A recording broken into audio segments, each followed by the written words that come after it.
ਮੰਜੀ ਤੇ ਨੀ ਗੋਗੀ ਭੋਲੇ ਵਾਲੀ ਉਹਨੇ ਘੱਲੇ ਨੇ। ਨਾਂ ਦੱਸ, ਤੇਰਾ ਨਾਂ ਕੀ ਆ? दस चज दी गल दस, मैं ना एवें मेरा सिर ना खा।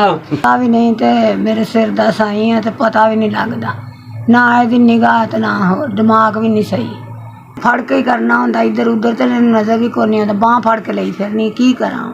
ਤੇ ਆਪੋ ਆਪਣੇ ਘਰਾਂ ਦੇ ਉਹਨਾਂ ਦੇ ਖਰਚੇ ਨੇ, ਆਪੋ ਆਪਣੇ ਬੱਚੇ ਪਾਲਦੇ ਨੇ। ਸਾਡਾ ਅੱਲਾ ਵਾਰਸ ਆ। ਤੇ ਵਿਆਹ ਤੇ ਨੇ ਤੇ ਸਾਨੂੰ ਹੁਣ ਇਹ ਸਨ 6 ਦੇ 6 ਵਿਆਹ ਤੇ ਨੇ, ਆਪੋ ਆਪਣੇ ਘਰਾਂ ਵਾਲੇ ਨੇ ਤੇ ਸਾਨੂੰ ਪੁੱਤਰਾ ਕੋ ਨਹੀਂ ਦਿੰਦਾ। ਫਿਰ ਅਸੀਂ ਆਪਣੇ ਘਰ 'ਚ ਬੜਾ ਔਖਾ ਗੁਜ਼ਾਰਾ ਕਰਨਾ।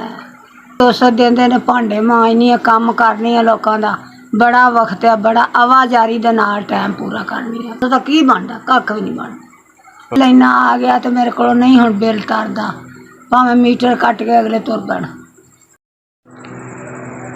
ਤੁਸੀਂ ਪੁੱਤਰਾ ਤੁਹਾਡਾ ਭਲਾ ਹੋਵੇ, ਪੈਸੇ ਘੱਲੇ ਜੇ, ਮੈਂ ਹੁਣ ਇਹਦਾ ਇਲਾਜ ਕਰਾਵਾਂਗੀ ਕੋਈ ਥੋੜਾ ਬਹੁਤਾ।